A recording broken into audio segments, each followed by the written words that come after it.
વંદે માતરમ. આજે આપણે વાક્ય રચના વિશે સમજૂતી મેળવવાની છે, જેમાં આપણે સરળ, સંયુક્ત, મિશ્ર કે સંકુલ વાક્ય રચના એટલે શું, જેના વિશે આપણે સમજૂતી મેળવીશું.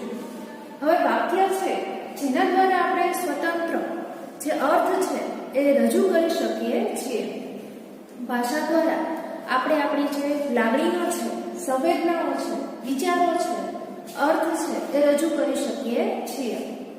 હવે વાક્ય છે એ આપણે જે અત્યારે સમજૂતી મેળવીએ એટલે વ્યાકરણનો ટોપિક ચલાવીએ છીએ, એટલે તમારે વ્યાકરણ વિભાગમાં લખવાનું રહેશે. આપણા જુદા જુદા અર્થ હોય છે, સંવેદનાઓ હોય છે, વિચારો હોય છે, એ આપણે ભાષા દ્વારા છે રજૂ કરીએ છીએ. હવે અહીંયા છે એ આપણે સરળ, સંયુક્ત, મિશ્ર કે સંકુલ વાક્ય રચના નું હેડિંગ બાંધીને તમારે તમારી બુકમાં મેં જે સમજૂતી લખેલી છે એ વ્યવસ્થિત સારા અક્ષરે લખવાની છે, કે જેને આપણે પેલા એની સમજૂતી મેળવીશું. હવે વાક્ય છે જે આજ્ઞા હોય, વિનંતી હોય વગેરે છે, આપણે વાક્યના પ્રકાર જોવા મળે છે કે આપણે કોઈને આજ્ઞા કરતા હોઈએ, કોઈને વિનંતી કરતા હોઈએ, કોઈને કંઈ સૂચન કરતા હોઈએ, એવા અનેક રીતે રજૂ થતા હોય છે. તો નવા પેજ ઉપર વ્યાકરણ વિભાગમાં તમારે આ રીતે હેડિંગ આપ્યા પછી આપણે જે વાક્ય રચના છે એમાં પેલી છે આપણે સાદું વાક્ય, કે સાદું વાક્ય એટલે શું, જેની સમજૂતી મેળવીશું. તો એ મિત્ર મને પેલી પાવલીના બદલામાં બીજી પાવલી આપતી જોઈતી હતી. આપણે શરૂઆતમાં જોયું કે વાક્ય છે એના દ્વારા આપણે અર્થ છે રજૂ થતો હોય છે, રજૂ કરી શકીએ છીએ.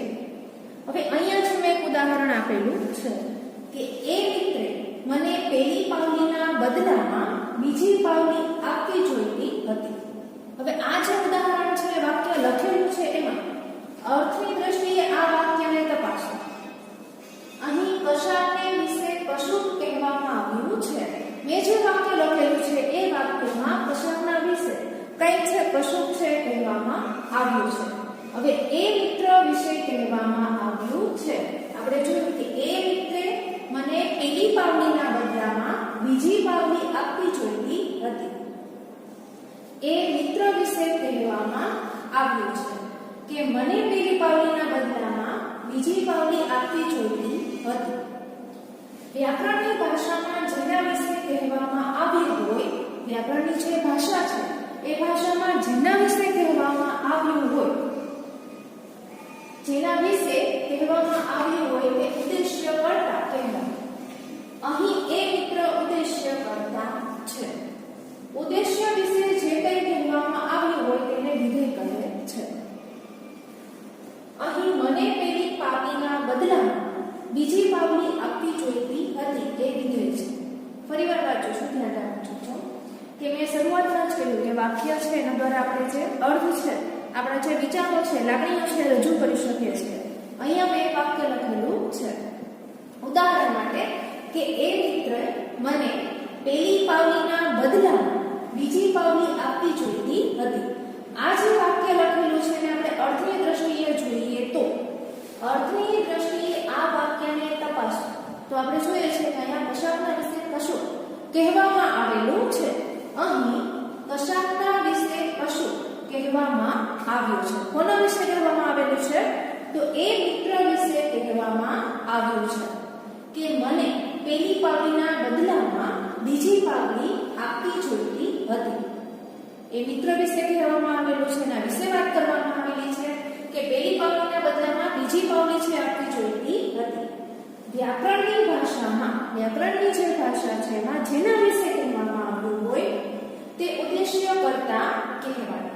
અહીં એ મિત્ર ઉદ્દેશ્ય કર્તા છે.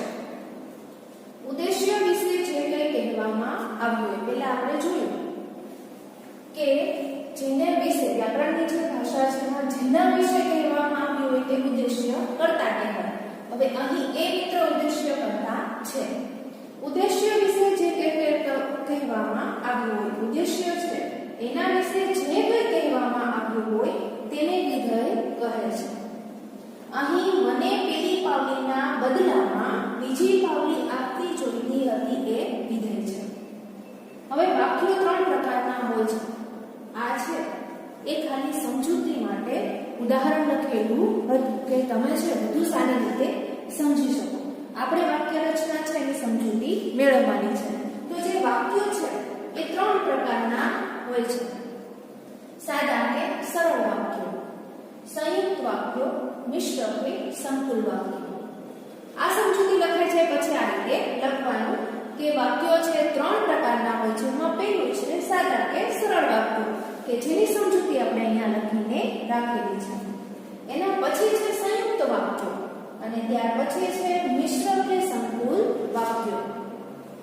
હવે ત્યાર પછી સાદું વાક્ય ઘડી આપવાનું. તો સાદા વાક્યો છે કે સરળ વાક્યો છે એ કઈ રીતના હોય છે તો દેવાંત વાક અટક લઈને આવે છે. પહેલા ઉદાહરણ છે પછી એની સમજૂતી લખેલી છે. બીજું વાક્ય છે વાવડ મળ્યા, મેં રોફભેર ચાલવા માંડ્યું,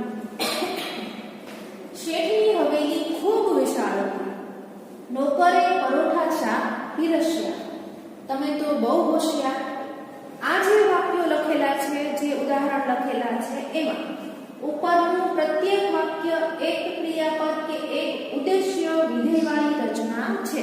મેં જે વાક્ય લખેલા છે એ બધા જ વાક્યોમાં એ છેલ્લા વાક્યને બાદ કરતા આપણે એમાં જોઈએ કે એમાં ક્રિયાપદ નથી. ઉપરનું પ્રત્યેક વાક્ય એક ક્રિયાપદ કે એક ઉદ્દેશ્ય વિધેયવાળી રચના છે. છેલ્લું વાક્ય ક્રિયાપદ વગરનું છે, તમે તો બહુ હોશિયાર.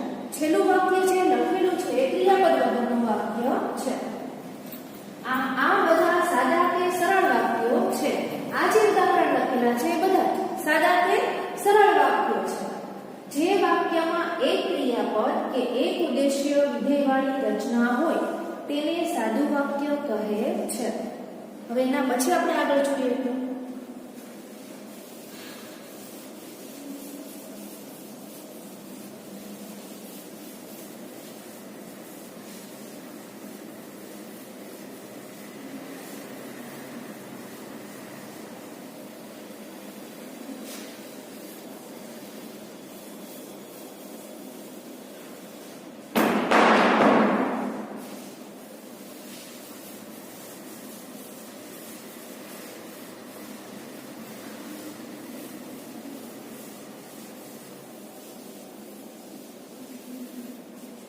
આપણે જોયું કે સાદા અને સરળ વાક્યો. હવે એમાં જોઈએ તો જે સાદા વાક્યો છે એ ત્રણ પ્રકારના હોય છે.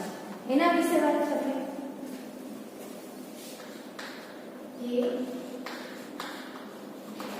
સાદા વાક્યો ત્રણ પ્રકારના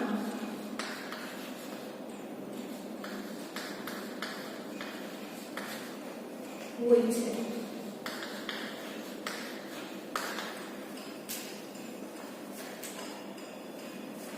જેમાં પેલું જોઈએ તો વિધાન વાક્ય.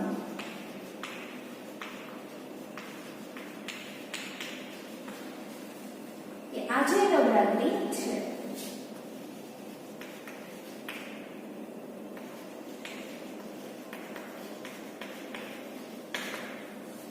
ત્યાર પછી આજ્ઞાત વાક્ય.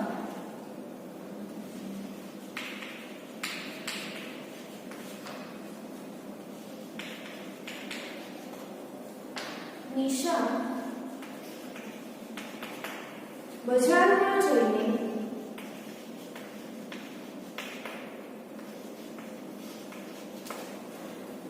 શાક લઈ આવજો.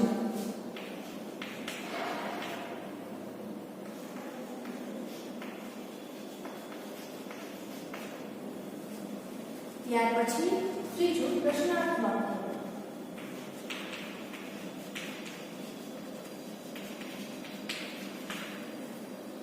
મયુર આવ્યો.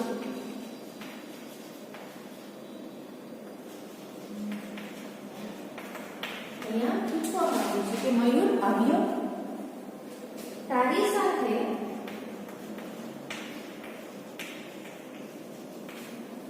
બીજું કોણ આવ્યું છે.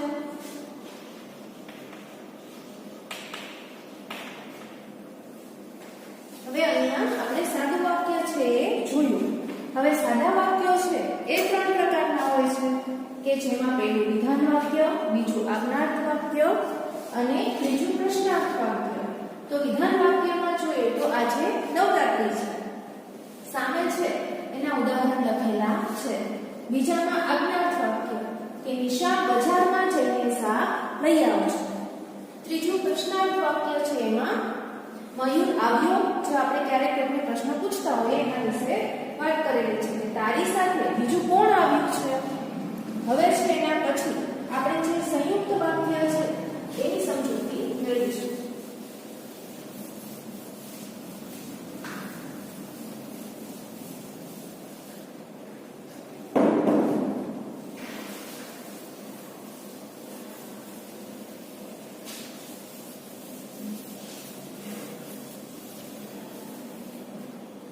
ત્યાર પછી આપણે સંયુક્ત વાક્યનું હેડિંગ બાંધવાનું.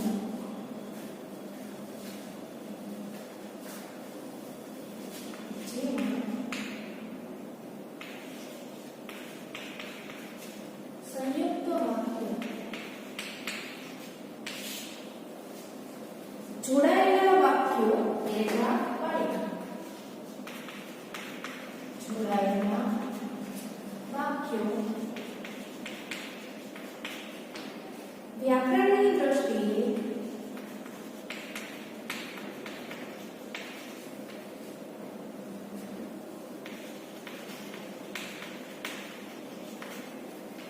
સમાન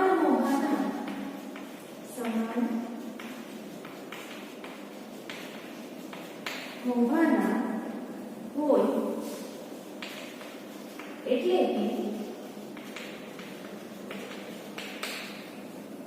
કે એકબીજાથી સ્વતંત્ર રીતે ટકી શકે તેવા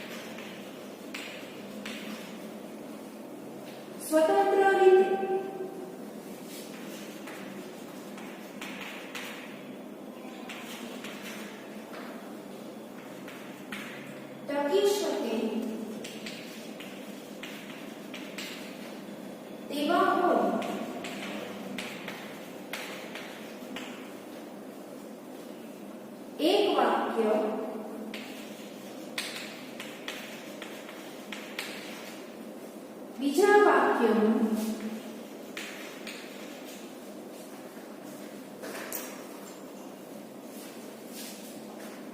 વાક્યનું ગૌણ વાક્ય ન હોય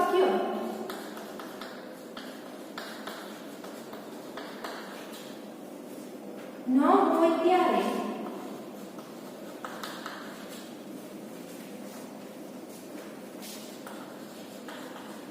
એ સંયુક્ત વાક્ય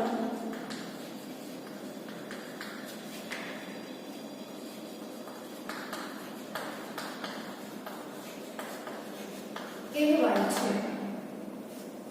હવે અહીંયા છે એ આપણે જોયું કે સંયુક્ત વાક્ય છે એમાં કે જોડાયેલા વાક્યો વ્યાકરણની દ્રષ્ટિએ સમાન મોભાના હોય એટલે કે એકબીજાથી સ્વતંત્ર રીતે ટકી શકે તેવા હોય. એક વાક્ય બીજા વાક્યનું ગૌણ વાક્ય ન હોય ત્યારે એ સંયુક્ત વાક્ય કહેવાય છે. સંયોજકથી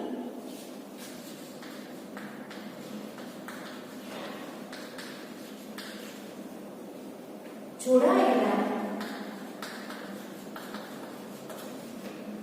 વાક્યોને સંયુક્ત વાક્ય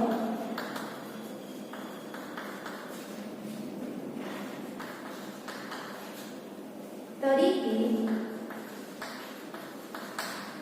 ઓળખવામાં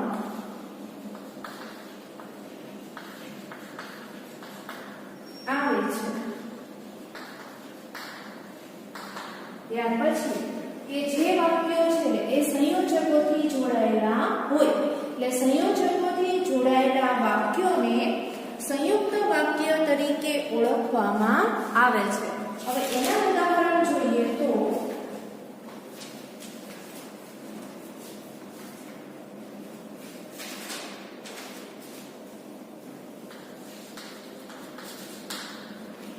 લાપસી, દાળ, ભાત, રોટલી તૈયાર છે. હવે આ જે વાક્ય છે એમાં સ્વતંત્ર કે સમાન મોભાનું વાક્ય. આપણે જોયું કે જોડાયેલા વાક્યો છે એ વ્યાકરણની દ્રષ્ટિએ સમાન મોભાના હોય, એટલે કે એકબીજાથી સ્વતંત્ર રીતે ટકી શકે તેવા હોય. એક વાક્ય છે એ બીજા વાક્યનું ગૌણ વાક્ય ન હોય ત્યારે એ સંયુક્ત વાક્ય કહેવાય છે. હવે સંયોજકથી જોડાયેલા વાક્યોને સંયુક્ત વાક્ય તરીકે ઓળખવામાં આવે છે. અહીંયા છે ઉદાહરણ લખેલું છે કે લાપસી, દાળ, ભાત, રોટલી તૈયાર છે. આ વાક્ય સ્વતંત્ર કે સમાન મોભાનું વાક્ય છે. અને ત્યાર પછી રસોઈ ઠરી જાય છે.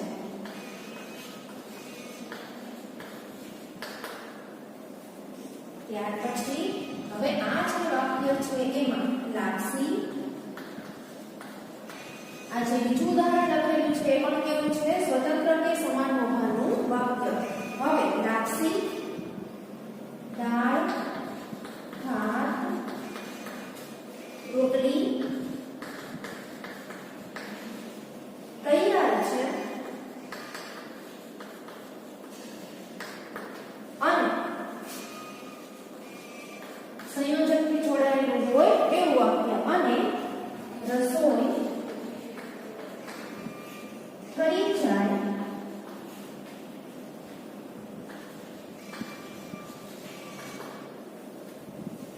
હવે આ છે સંયુક્ત વાક્ય.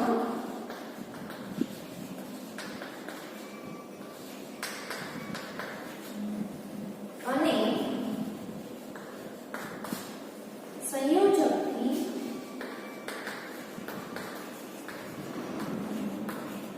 બન્યું. હવે આપણે ઉદાહરણમાં જોયું પેલું કે લાપસી, દાળ, ભાત, રોટલી તૈયાર છે. આ વાક્ય છે એ સ્વતંત્ર કે સમાન મોભાનું વાક્ય છે.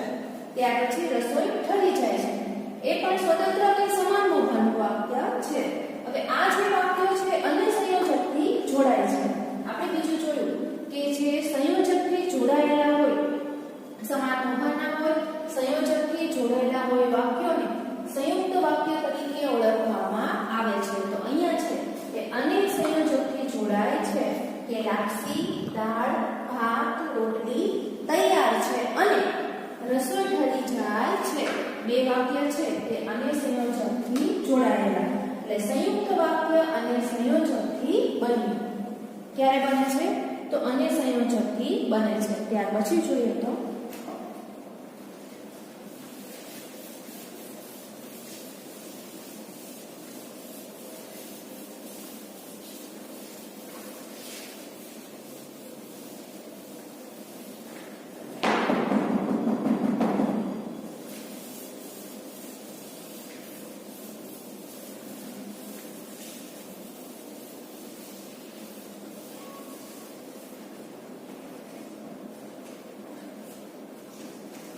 ત્યાર પછી ઉદાહરણ જોઈએ તો તમારી વાત સાચી છે.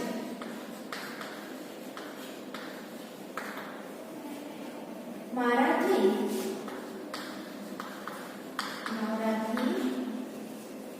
એમાંનું કઈ નહીં બને.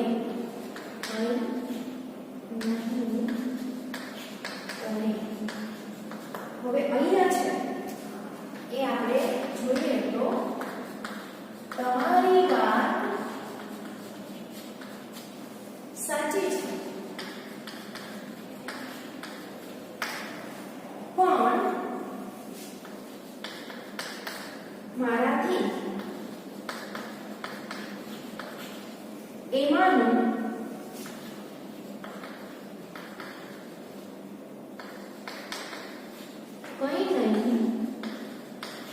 મને. ત્યાર પછી દૂરથી જોયું, દૂરથી જોયું તો રસ્તો બંધ હતો.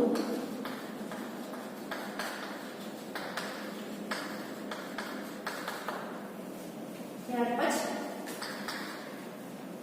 તું હવે રમવાનું છોડી દે અને કંઈક વાંચવાનું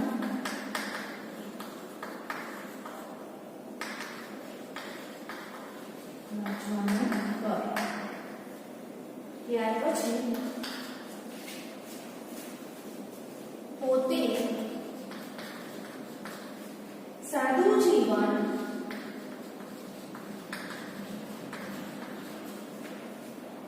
જીવે પણ બાળકોને મનગમતી વસ્તુ આપે.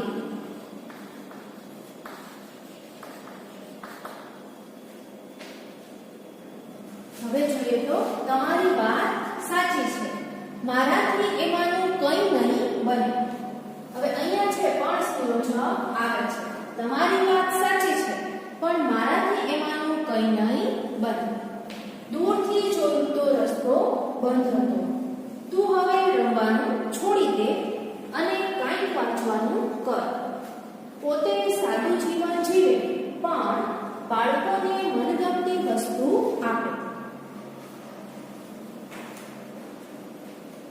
હવે આ જે ઉદાહરણ લખેલા છે એમાં સંયોજકોથી વાક્યો જોડાયેલા છે.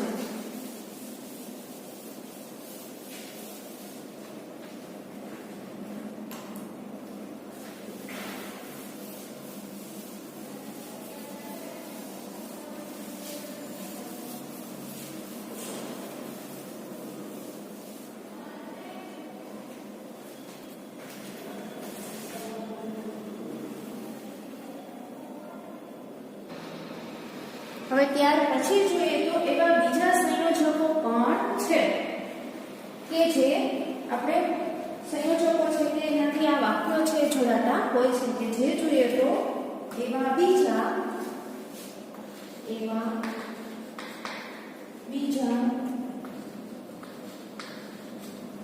સંયોજકો પણ છે.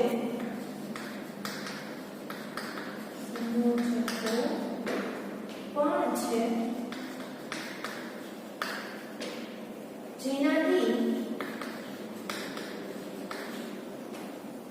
આ પ્રકારની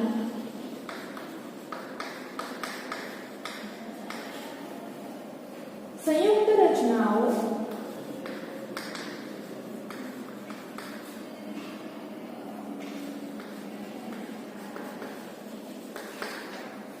બની શકે.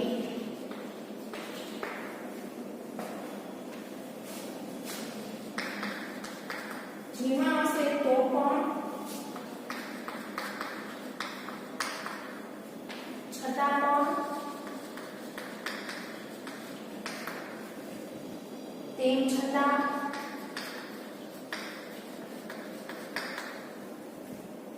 કે, અથવા તો, યા, વા, કાં તો, એટલે, માટે, તેથી, નહિતર,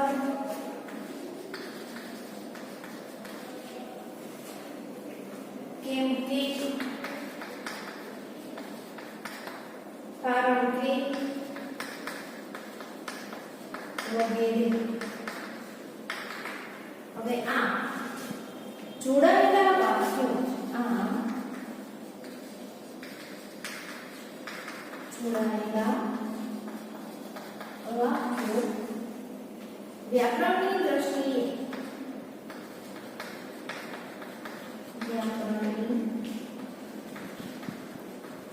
દ્રષ્ટિએ સમાન મોભાના હોય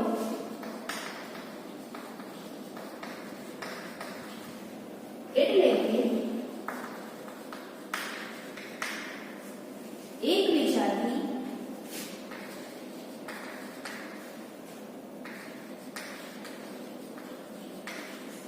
સ્વતંત્ર રીતે ટકી શકે તેવા હોય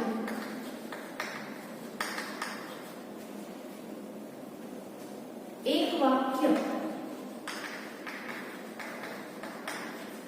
બીજા વાક્ય ઉપર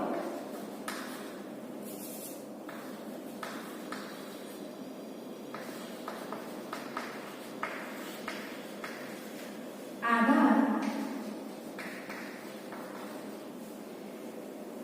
રાખતું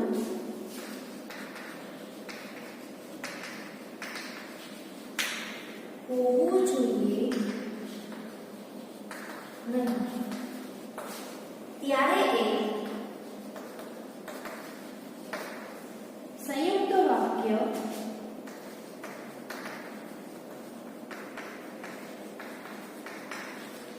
કહેવાય છે.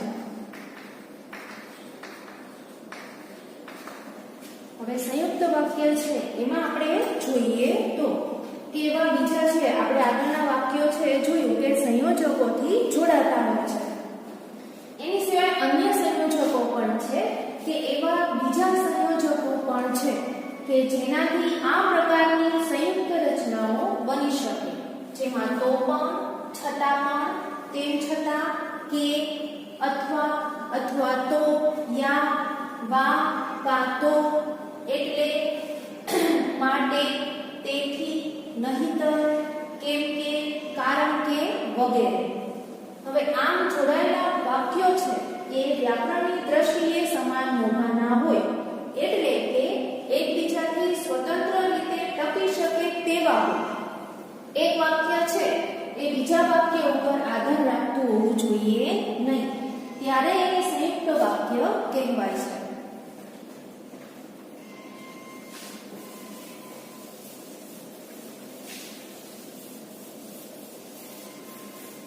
ત્યાર પછી આપણે જોઈએ તો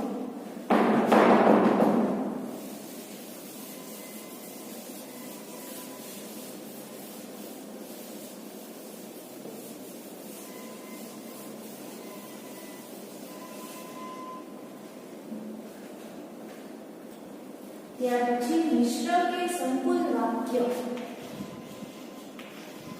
મિશ્ર કે સંકુલ વાક્ય.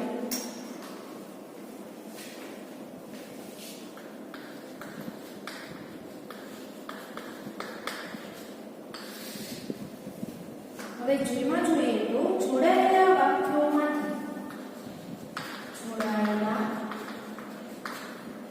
વાક્યોમાંથી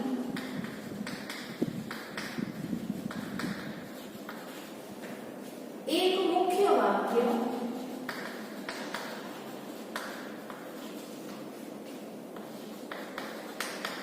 અને બીજું ગૌણ વાક્ય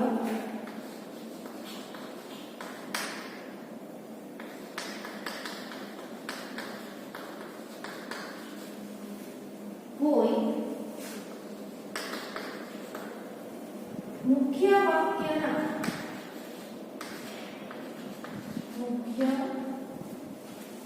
વાક્યના આધારે ગૌણ વાક્યો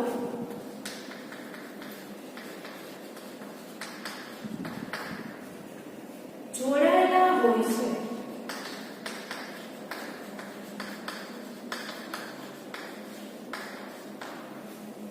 મુખ્ય અને ગૌણનો મુખ્ય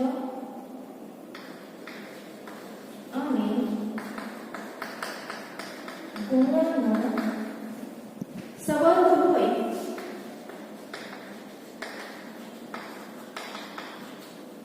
તેને સંકૂલ વાક્ય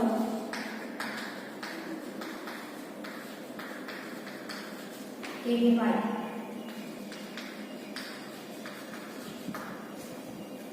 એક વાક્યને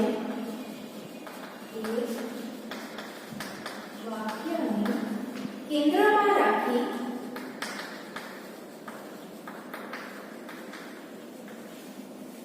અન્ય વાક્યો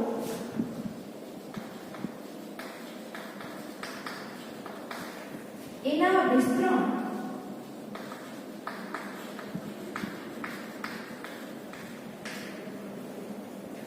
રૂપે જોડાયેલા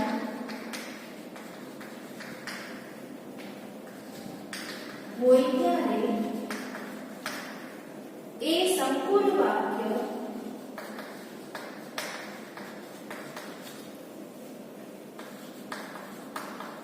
કે મિશ્ર વાક્ય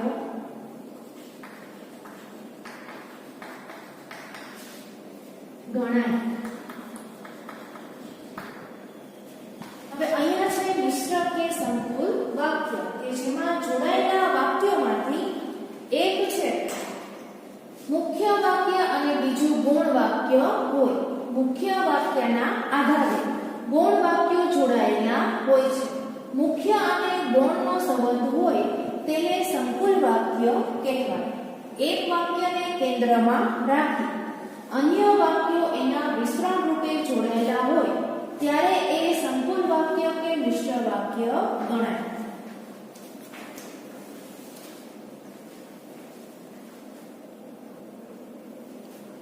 હવે આ જે વાક્યો છે એ પણ અમુક સંયોજકોના ઉપયોગથી બને છે. જે જોઈએ તો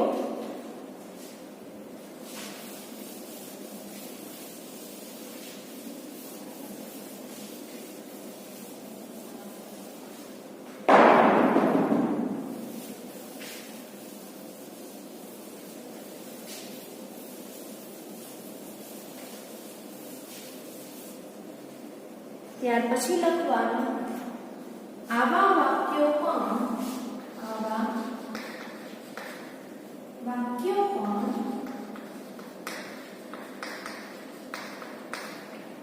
અમુક સંયોજકોના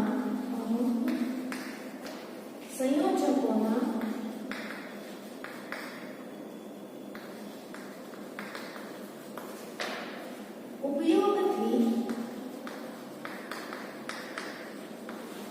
બને છે. જેમ કે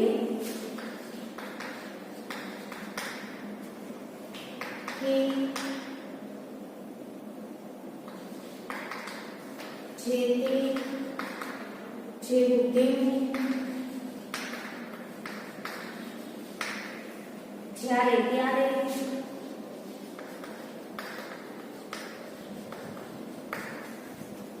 ઘણીવાર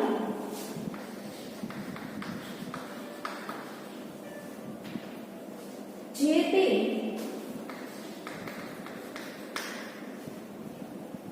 જેવામાં જે લોક પણ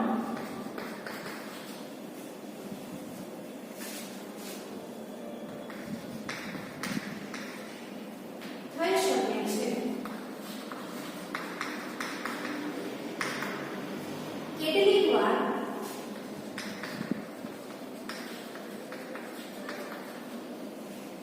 મુખ્ય વાક્યમાં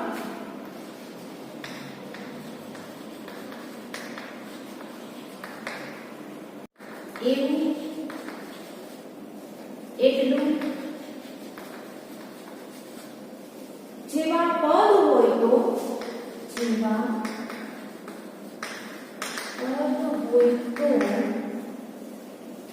ગૌણ વાક્ય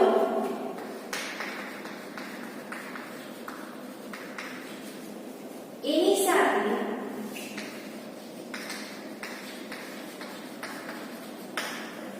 જોડાઈ જાય છે.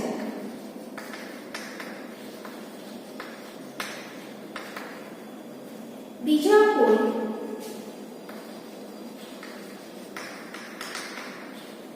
સંયોજકની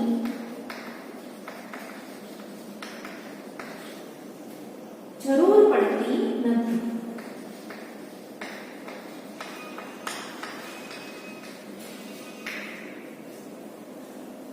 સંકુલ વાક્યમાં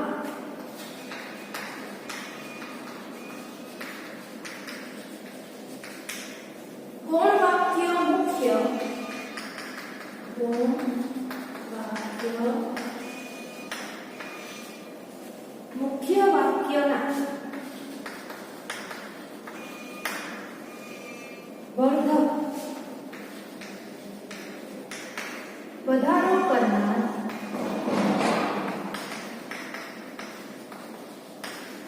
કે ક્રિયા વિશેષણ એ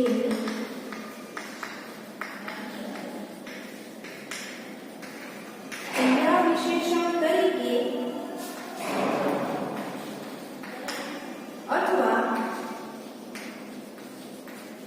કર્મ કે શરતને સ્થાને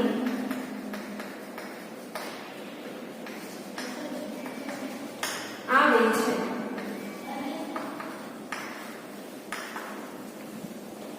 એટલે કે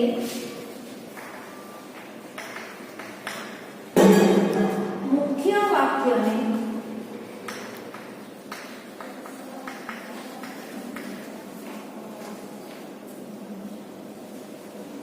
આધારે રહી એનો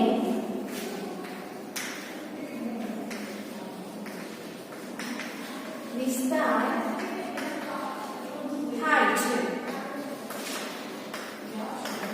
હવે છે આના ઉદાહરણ જોઈએ. એ પહેલા સમજૂતી છે એ ફરીવાર વાંચી લઈએ.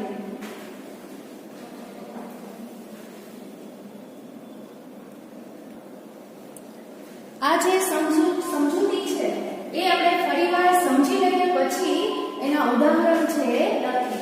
આવા વાક્યો પણ અમુક સંયોજકોના ઉપયોગથી બને છે. આ જે વાક્યો છે એમાં પણ જે અમુક સંયોજકો છે એનો ઉપયોગ થતો હોય છે. જેમ કે જે તે, જેવું તેવું, જ્યારે ત્યારે, ઘણીવાર, જે તે જેવામાં, જે છે એ શબ્દનો લોપ પણ થઈ શકે છે. કેટલીક વાર મુખ્ય વાક્યમાં ઓ, એવું, એટલું જેવા પદ હોય તો ગૌણ વાક્ય એની સાથે જોડાઈ જાય છે. જે ગૌણ વાક્ય હોય છે એની સાથે જોડાઈ જાય છે. બીજા કોઈ સંયોજકની જરૂર પડતી નથી. ત્યારે છે એ બીજા કોઈ સંયોજકની જરૂર પડતી નથી. સંકુલ વાક્યમાં ગૌણ વાક્ય મુખ્ય વાક્યના વર્ધક એટલે કે વધારો કરનાર કે ક્રિયા વિશેષણ તરીકે અથવા કર્મ કે શરતને સ્થાને આવે છે. એટલે કે મુખ્ય વાક્યને આધારે રહી એનો વિસ્તાર થાય છે.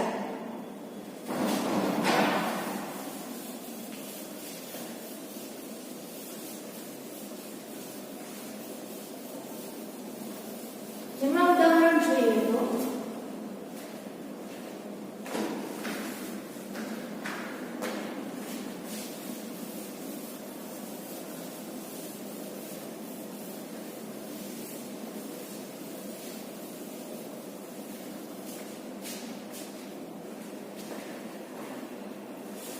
ઉદાહરણ કરીને લખવાનું. હવે ફરીથી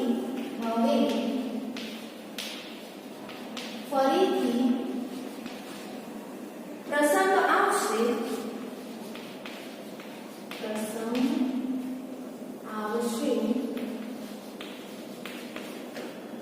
ત્યારે કંકોત્રી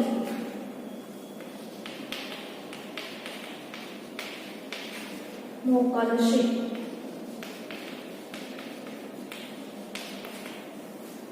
ત્યાર પછી જો હું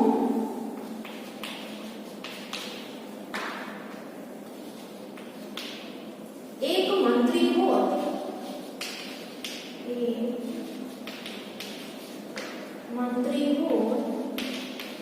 તો હું તે પદ સ્વીકારત.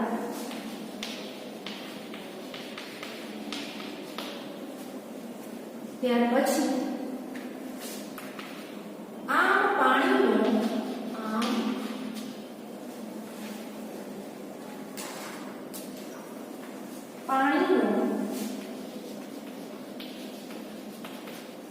બગાડ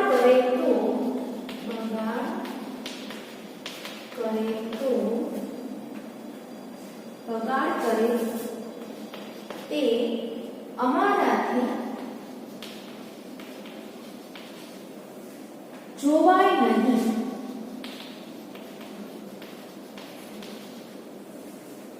તેથી ઠપકો અપાઈ ગયો.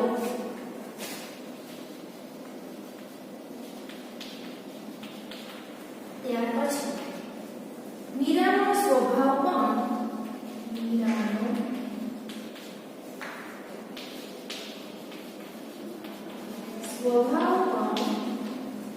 એવો કે એ સૌ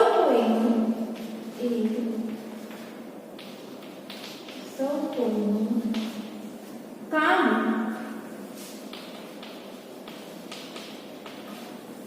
કરી છૂટતી. હવે આપણે જે સમજૂતી જોઈએ એના ઉદાહરણ કે જેમાં પેલું છે કે હવે ફરીથી પ્રસંગ આવશે ત્યારે કંકોત્રી મોકલશે.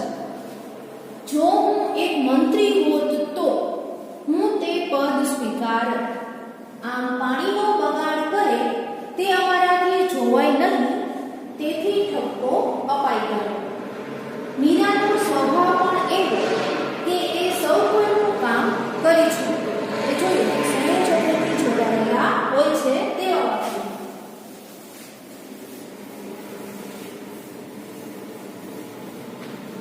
હવે અહીંયા છે એ વાક્ય રચનાની જે સમજૂતી છે સમજૂતી પૂરી થાય છે. આપણે વાક્યોના પ્રકારો વિશે જે વાક્ય રચના છે એના વિશે સમજૂતી મેળવી. તો આજનું છે એ તમારું હોમવર્ક એ રહેશે કે આપણે જે કંઈ પણ સમજૂતી મેળવી, જે કંઈ પણ ઉદાહરણ જોયા એ બધા જ ફરીવાર તમારે વાંચી જવાના. આજનો લેક્ચર છે એ આપણે અહીંયા પૂરો કરીએ છીએ.